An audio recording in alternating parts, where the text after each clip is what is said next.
மதுரை கரும்பாலை பிடி காலனியில் அமைந்துள்ள அருள்மிகு ஸ்ரீ முத்துமாரியம்மன் சோனை முத்தையா திருக்கோவில் 48ஆம் ஆண்டு உற்சவ விழாவை முன்னிட்டு கடந்த 23ஆம் தேதி காப்பு கட்டுதலுடன் விழா தொடங்கியது. கடந்த 27ஆம் தேதி மாபெரும் திருவிளக்கு பூஜை நடைபெற்றது.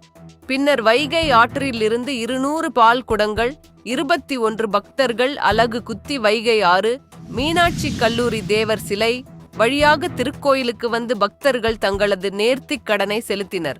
இதில் பங்கேற்ற 500க்கும் மேற்பட்ட பக்தர்களுக்கு நட்சத்திர நண்பர்கள் நிறுவனர் வைகை நாயகன் ஸ்டார் குரு அவர்களின் ஏற்பாட்டில் குளிர்பானங்கள், பிஸ்கட், தண்ணீர் பாட்டில்கள் வழங்கப்பட்டது.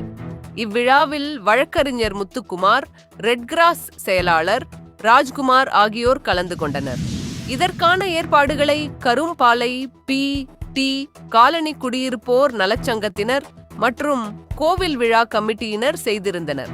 அண்ணாநகர் காவல் ஆய்வாளர் பிளவர் ஷீலா தலைமையில் போலீசார் பாதுகாப்பு ஏற்பாடுகளை செய்திருந்தனர்.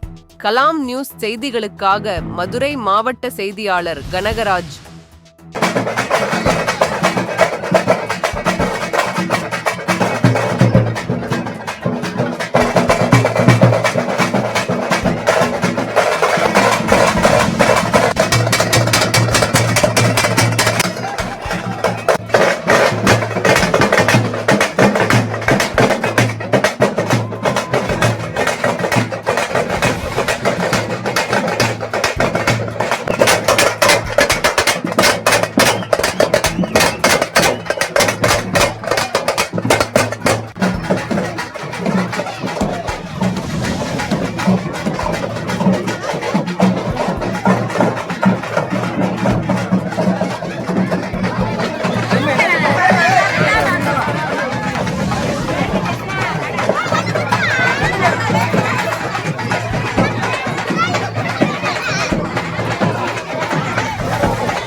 வாங்க